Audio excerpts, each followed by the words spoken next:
Invoice refund and editing. If you need to edit or delete an invoice that has already been paid, you must first do a full refund. The process begins by navigating to the List Receipt section. Here, you need to quickly note down 3 crucial pieces of information from the original paid receipt: the original payment date, the invoice number, and the mode of payment used. Next, go to Add Receipt to create the refund entry. Select the exact original payment date you just noted down.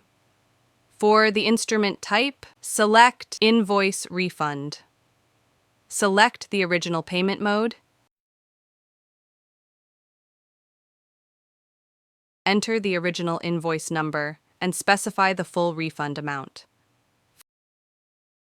Finally, click Save the Receipt. This action successfully voids the previous payment against that invoice.